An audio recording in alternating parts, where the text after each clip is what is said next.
Good afternoon, kids. Today I want to read you the story of Little Red Riding Hood. And it starts like this. Once upon a time, there lived a little girl who was so sweet, so pretty, and so good that everyone loved her.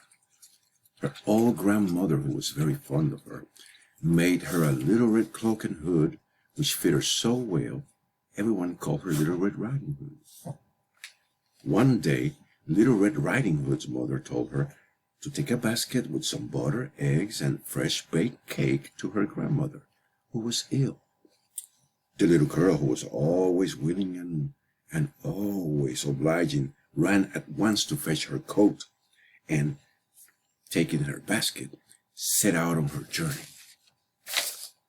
On the way, she met a wolf, who wished very much to eat her up, but who dared not do so because some woodcutters were working close by. So he only said, "Good morning, Little Red Riding Hood. Where are you off to so early?" Little Red Riding Hood, who did not know how dangerous it was to talk to a wolf, replied, "I'm going to see my grandmother, who is ill in bed, and to take her some butter and eggs and a fresh baked cake that my mother has made for her." Where does your grandmother live?" asked the wolf. "In the little white cottage at the other side of the wood," answered Little Red Riding Hood. "Well," said the wolf, "I'm going that way too. If you will let me, I will walk you part of the way with you." So Little Red Riding Hood, who suspected no harm, set off with the wolf as her companion. Along the way, Red Riding Hood stopped to gather a handful of wild flowers for her grandmother, and the wolf, who had thought of a plan to eat the little girl for his dinner, said, "See you later," and trotted away.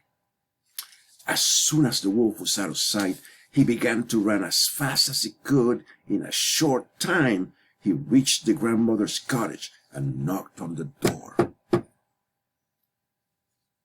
"Who's there?" asked the old grandmother as she lay in bed. "It's the Little Red Riding Hood," answered the wolf. "I have brought you some butter and eggs and a fresh baked cake, which mother has made for you." "Pull the bobbin, and the latch will go up," said the old grandmother. So the wolf pulled the bobbin, opened the door, and quickly sprang upon the poor old grandmother and ate her all up in a twinkling. Then he put on the grandmother's nightcap, got into bed, and lay down to wait for Red Riding Hood. Very soon there came a little soft knock at the door.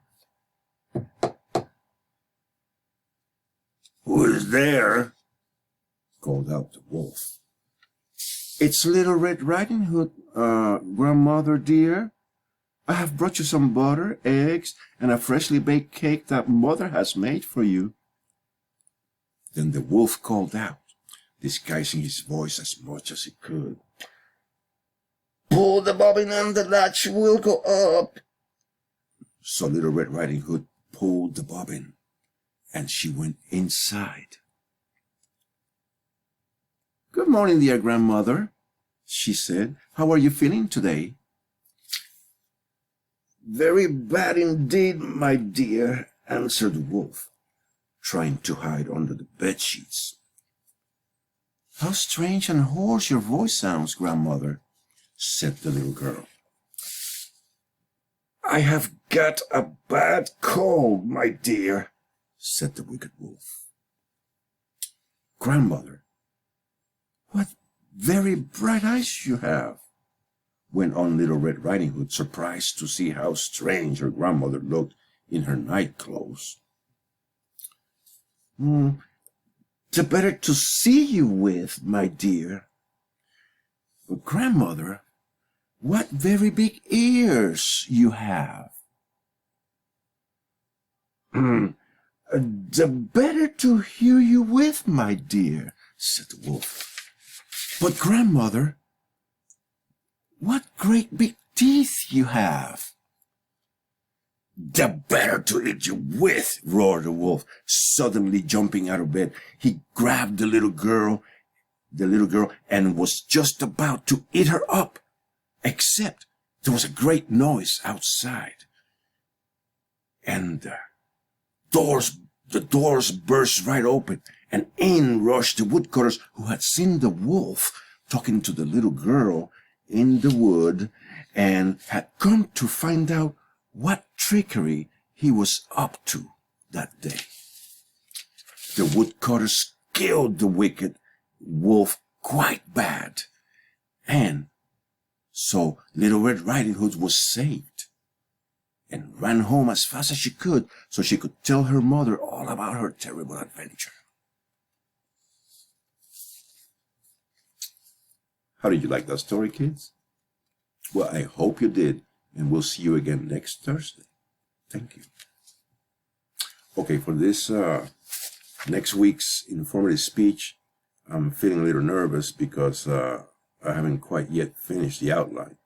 But I think I'm going to work on that real hard this week. I hope that I can get, calm enough to produce the video, and hopefully it'll be good. And that's all I have. Thank you, and have a good day.